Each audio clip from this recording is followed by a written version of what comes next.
Hey friends, welcome back to the channel and welcome to the February low buy / no buy check-in. So for those of you who might be new to my channel, hi, I'm Lisa. I normally do videos on beautiful things, mostly luxury, handbags, shoes, ready to wear, things like that. But this year I decided to do a low buy / no buy year. First of all, some of you have been asking about this chair. It is amazing. It is, I think, the biggest bargain on the planet. It's part of Drew Barrymore's, I think it's called the Beautiful line. You can get it at Walmart. She has a whole bunch of different like homeware things, a lot of like cookware, that kind of thing. But the best thing I think is this amazing chair. So I bought this as kind of my filming chair. Absolutely love it. I'll have it linked below in case those of you are interested, but it's super affordable and it's like big and comfy. And I love that I'm sitting here cross-legged in it. I love to sit crisscross applesauce, as we say to our children. So yeah, just love that. And I love that I can be, like I said, kind of relaxed and cozy as I'm talking to you guys. Okay, a couple of empties. The first is this Saint Laurent or YSL mascara. It is called Lash Clash. It is a great mascara. I did have some backups of these, so I won't be repurchasing it. And frankly, even if I didn't have backups of these, I would not repurchase because I have many other mascaras at my disposal. So, but I do have some backups of this that I had purchased previously. And the second is not really an empty, it's just a product that I'm going to stop using. And I'll probably see if, I don't know if maybe Hannah wants it, but it is the Charlotte Tilbury Airbrush Brightening Flawless Finish. It's basically a finishing powder that's in like a white brightening. I don't know, it just doesn't sit well on my skin. Even though it's like a very super finely milled powder, it sits on my skin weirdly or something. Anyway, still finishing my protein coffee here. All right, so first of all, thank you to any of you who shopped my vlog sale. I am so appreciative of those of you, and I am so excited for those of you who purchased items to get them. They're already out in the mail and UPS and all of those delivery type services. So I hope that you love them and get so much enjoyment out of them and use them in the absolute best of health. I do have, I think, 4 items left still: the Fendi Come On bag, the Brandon Blackwood bag, the Louis Vuitton zip card holder, and the Hermes boots. So those are the items that are remaining. Shoot me a message on Instagram or to my Gmail account, which is just luxury and life in the middle, all one word, at gmail.com. It's in the description box if you want to find it there. But yeah, I would love to see those find new homes. So the good news is, because of that, I'm not starting this video the same way I started my last video, in utter stupor of realizing how many bags I had bought in 2023. So as I guess a general overview of the month, I would say it went pretty well. Now I've got some things that I obviously want to discuss, some sort of triggers that happened this month, things like that. But I did find that it wasn't hard. I wasn't, I think especially in the first month, you are kind of in a honeymoon phase and you're all excited about the project and you're excited to not buy anything. And then as, obviously as time goes on, you're kind of like, well, this is kind of getting old and I'd really like to buy something. But yeah, I didn't really find it. I did, however, feel like the month went really slow. Like I thought January went super fast, and February, regardless of the fact that it was a shorter month. Now, obviously it was a day longer than it normally is because it's a leap year. It still felt really long to me. Anybody else? Raise your hand if you felt that way too. But anyway, I did not break my no buy at all. All right, so my first note says, one thing I realize is I'm extremely influenced by a good deal. Now, I think I talked about that before, but this example, like, I couldn't even. Like, the fact that I was ready to pull the trigger on this is absolutely mind-baffling to me. So it was for a Kelly 32 that was for $5,690.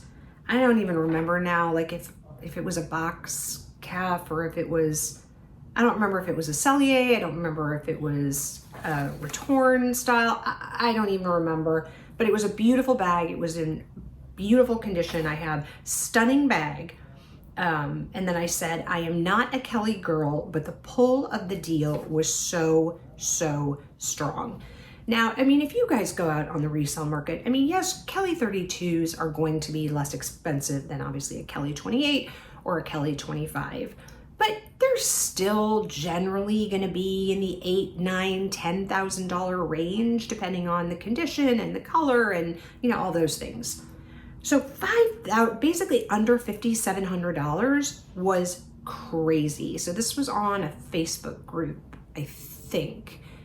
And I was like, how can I pass up that deal? Like, that would be insane to pass up that deal. No, Lisa, it would be insane to buy a Kelly 32 when you don't even use your Kelly 28 and you're thinking of selling it. Like, it was the most ridiculous thing to pass in my head, I think, of anything that I have contemplated in this whole first 2 months of this no buy, low buy.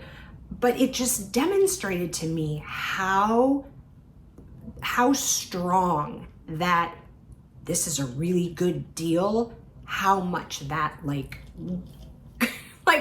gets me in my core to make me buy. And it's, like I said, I'm aware of it now, and I really hope that not just during this year where I have a rule around not being able to buy. Now, obviously I could have bought it, right? I mean, I could have bought it. It could have been one of my 4 bags, but no, it just, so I hope that, like I said, I hope I can retain this concept of not buying something just because it's a good deal when I'm not in the middle of this whole project. Hopefully that makes sense. The last sort of thing I want to talk about, then I'm going to talk about sort of a revelation that I've had about my shopping last year in New York. And then I'm going to talk about, I think, sort of a couple of strategies that I want to maybe utilize, definitely in the future, like when I can shop for some of these things, but also just, you know, maybe going forward too, as it relates to other things that I purchase, etc. So one was a comment from a subscriber on probably, it may have been on the check-in video from January, and it was basically that they find themselves already looking for the next bag as they're buying the bag they're buying. And I can relate to that 100%. And that to me is really sad. And I should have captured more of the comment and sort of the space around it, you know, sort of like what was the genesis of it. But, you know, this idea, I guess, of enjoying what you have. And I think that was one of the things that was so overwhelming to me when I counted how many bags I purchased in 2023, and then why I had such a hard time actually getting all of my bags out and, you know, out of the boxes, and then finally out of their dust bags, and then finally now actually organized. And I think I was struggling with that because it made me realize that I'm not appreciating what I have. It is almost an immediate, or it was an immediate buying this bag. Okay, awesome. Move on to the next and next and next. And I think that's the dopamine hit, that you get when you buy something and then it very, very quickly dissipates. And now you're left with this low.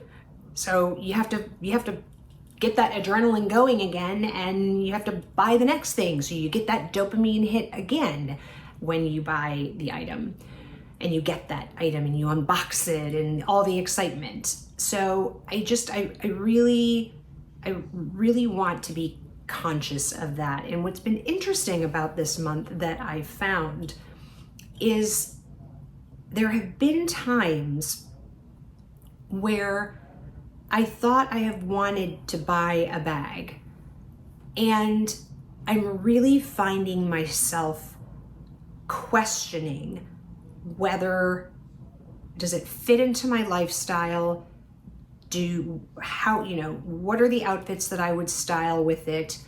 How much do I think I'm going to use it? All of those sorts of questions. And I mean, yes, obviously, because I'm only allowing myself to buy up to 4 luxury bags this year, I really do, they need to be considered, right? I don't want to waste, for a lack of a better term, a purchase of a bag on something that isn't going to be amazing. But I've almost found myself then just kind of thinking, do I really want to buy another bag? I have all of these bags, and I've really been trying very hard, hopefully you guys have noticed, to doing more, outfits of the day on Instagram.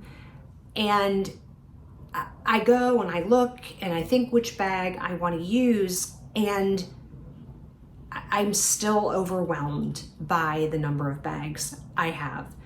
And sometimes I go in there and, like I said, to pick a bag for my outfit of the day, and I'm overwhelmed. I don't even know what to pick because there are so many choices. And so I found myself, even when looking at bags and thinking, you guys know I have, if you saw my live on Instagram the other day, that I have this, and I've talked about it before, this pretty large credit, over $700 credit at Le Bon Marché or 24S. And I can't tell you, I have been searching and searching and searching and trying to figure out how I want to use that credit, because I don't want to lose it. Okay, if it was maybe $100, $200, I'd probably say fine, it's not that big of a deal. But over $700 is a lot of money. But I just find myself not wanting to pull the trigger on something because it's like I almost don't want it in my life. I feel like if I bring a bag in, it's just one more bag that I have to deal with. And that sounds horrible. I thought that was really interesting, and I think one of sort of the revelations that I made this month is that I kind of don't want to add another bag. Okay, so the other revelation that I want to talk about has to do with why I think I purchased so many bags last year and how I think the move to New York impacted that. So let me refer to my notes because I think, so it says, discuss the revelation about how New York City impacted my shopping last year. Thought my life was going to change / be different after I moved. But the reality is it's not. After the novelty wears off, you settle into a routine. We stay in our area, lots of days. I don't even leave the house. So it's not that I expected me to, all of a sudden become some like huge influencer or something, and my whole lifestyle, like literally my life changed, so that, now I was going to all these parties and events and things where I would, dress up and wear expensive ready to wear and all of those things. It's not like I had that expectation, okay? That truly would be a fantasy life kind of thing, and I was not expecting that. But I did expect that by moving here, I would just do more.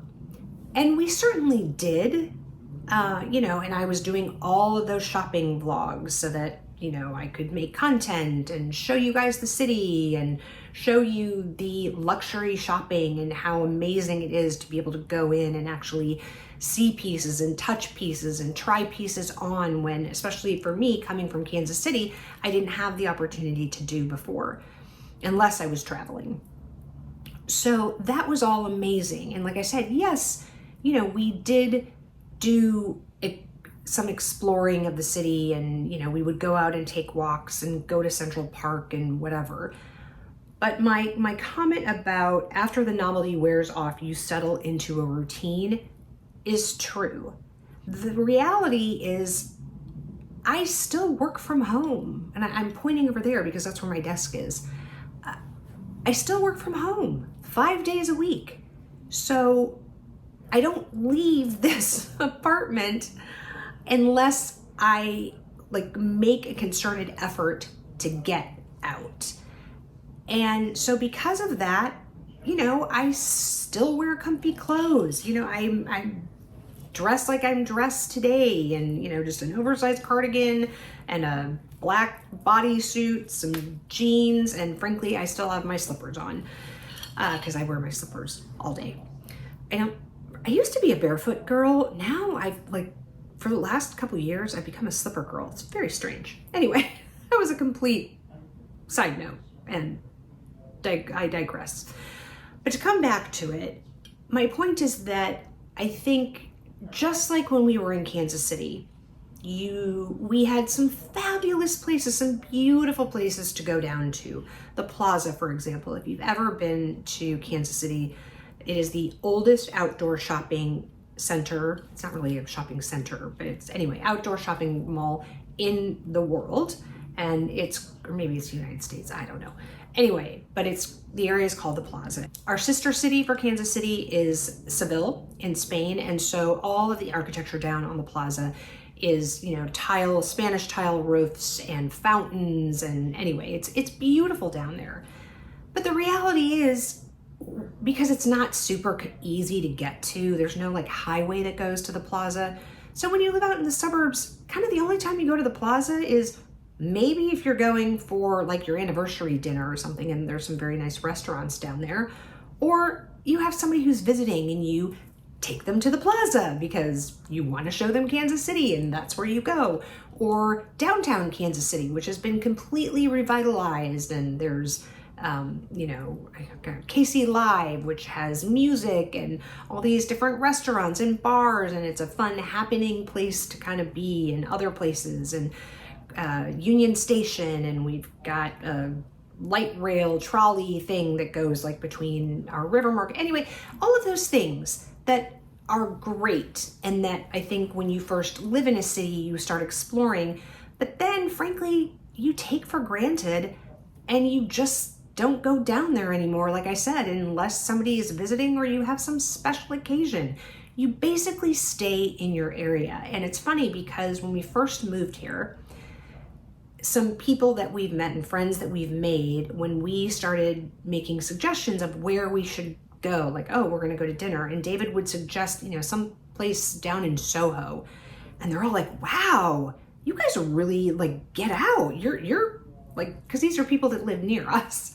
They're like, wow, we never venture out like that. And I guess my point is that I think wherever you live, whether it's New York or Paris or London or Kansas City or a little town in rural Kansas or whatever. You just stick to the area where you live. So yes, obviously, I will venture down to Fifth Avenue and when I went down to Fendi, for example, to see the new launch and things like that. But I'm not doing that on a regular basis. Now, I'm not doing it on a regular basis now because obviously I'm trying not to shop. And so being in those places makes it, a little harder to not do that. But my point is that we really just, we do things here. Now, if we go out to dinner, we pretty much do it in what we call our neighborhood, and stick to kind of a 4-block radius sort of thing and find some place local, which is great for our local businesses, right? It's wonderful. But my point is, I just think that my purchases last year stemmed from me thinking that I was going to be doing all of these different things that I just didn't really end up doing. And my life is my life, just like it was in Kansas City. So I hope that made sense. Did that make sense to any of you? Let me know in the comments below. All right, so 2 things that I wanted to touch on, kind of things that I want to maybe do moving forward. And that one of them came from a video that Dale did about when she evaluated her costs per wear of some of her bags. And, a subscriber mentioned that they figure, and I've heard this before, like calculate how many hours it would take for you to make the money to buy that bag, and let that sink in for a little while and make you be aware of, okay, how much it really costs for you to be buying this bag, and is that really how you want to be spending your money of working that many hours for the bag, kind of thing. And I would like to start looking at that, especially as it relates to bags. This other thing that I'm going to talk about, this other sort of putting this into practice, is not necessarily really having to do with bags. It has probably to do with more of the, clothing buying and beauty buying and, those kind of things where I tend to buy more less expensive things. But,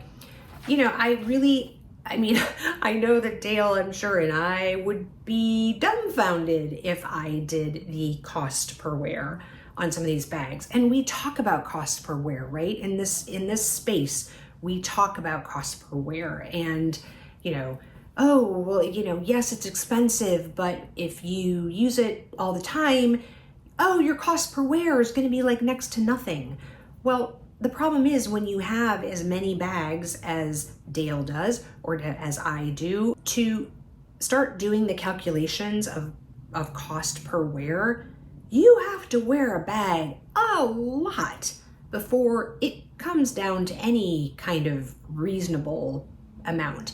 And one of the things that I thought was brilliant that Dale said in her video was, I think she did a cost per wear, and I think, if I remember correctly, the question was, if I had to pay that amount per day to use that bag, would I do it? So you sort of think of like the rental situation, right?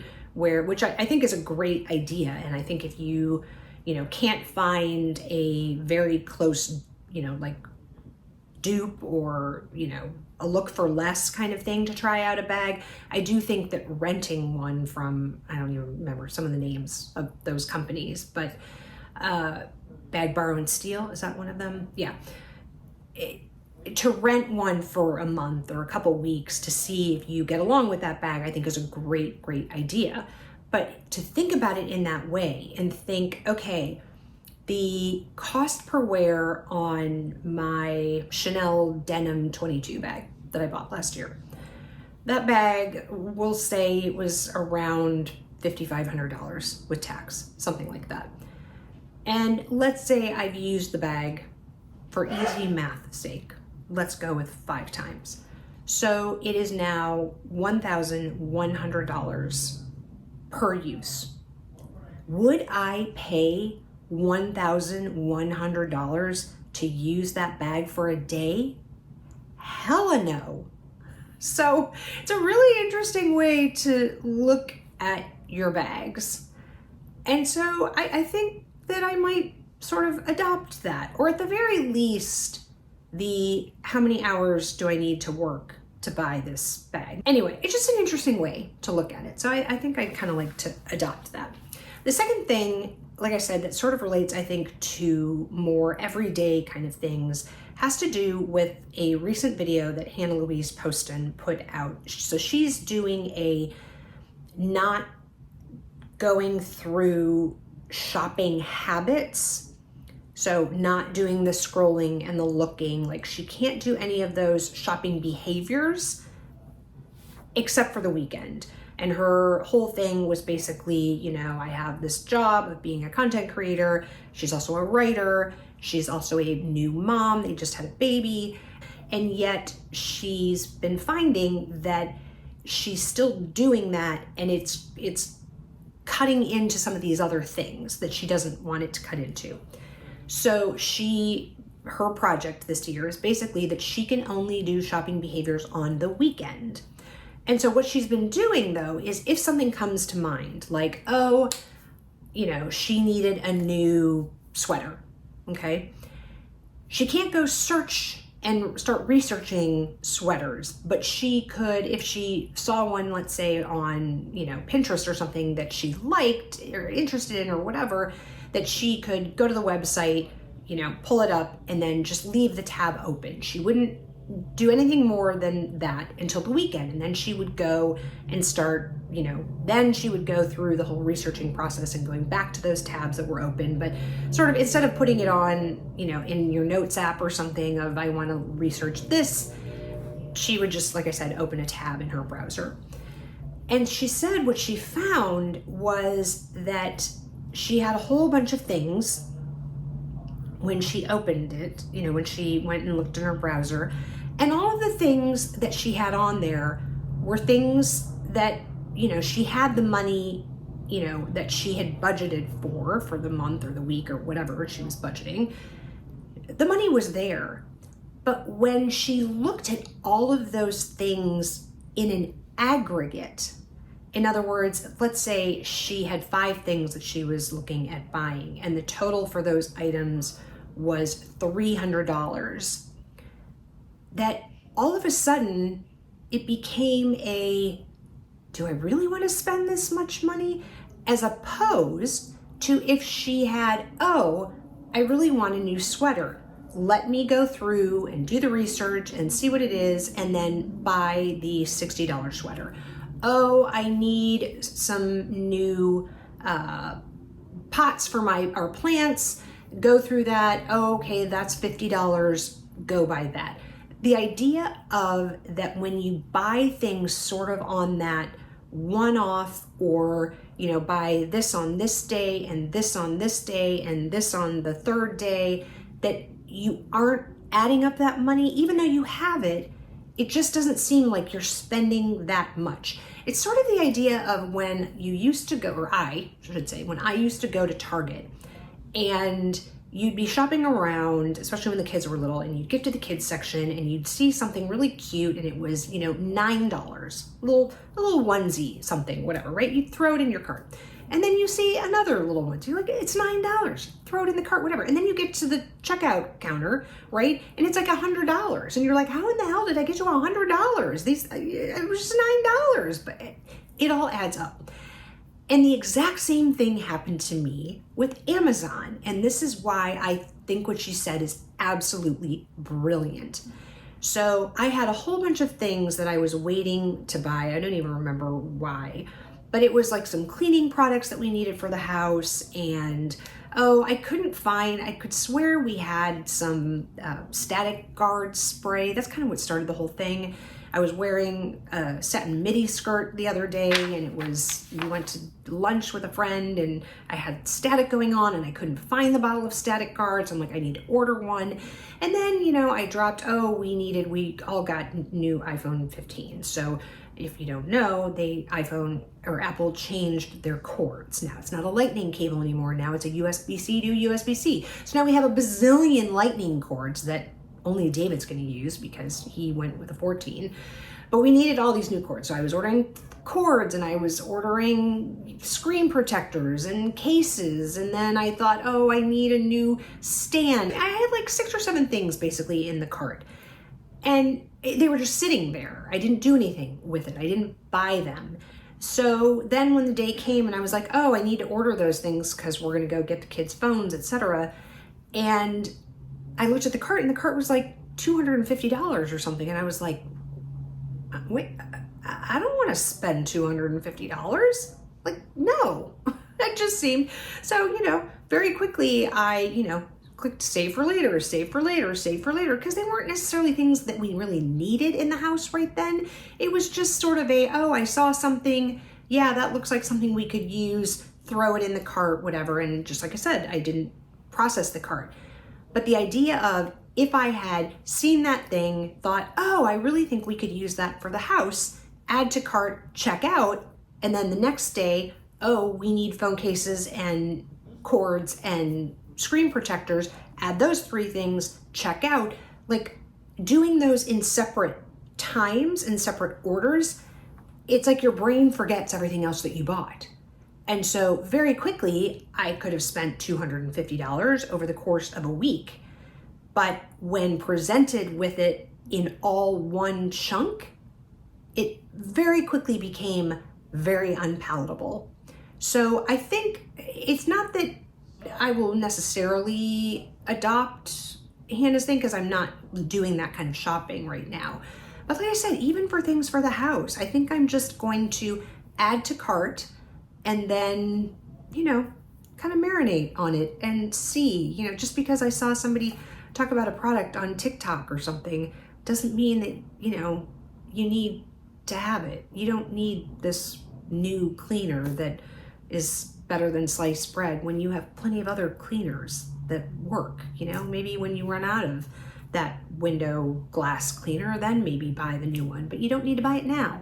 So anyway, I just thought that was really interesting, and a very interesting sort of psychological look at how we spend money. So yeah, interesting. Well, that's it, my friends. That is my check-in for February, for thinking that I didn't really have a whole lot to say. I think this video ended up being much longer than expected, and hopefully I will be able to edit it down, because it can't be as long as I think it's going to be. So anyway, thanks so much for watching. Let me know how your no-buy or low-buy years are going so far. I know some of you are on this journey with myself. Also, don't forget, please, that Melissa Adams-Wade and I are collaborating on these videos. So I will have her video linked in the description box below. So make sure you go check out Melissa's video. But again, let us know how you are doing on your journey.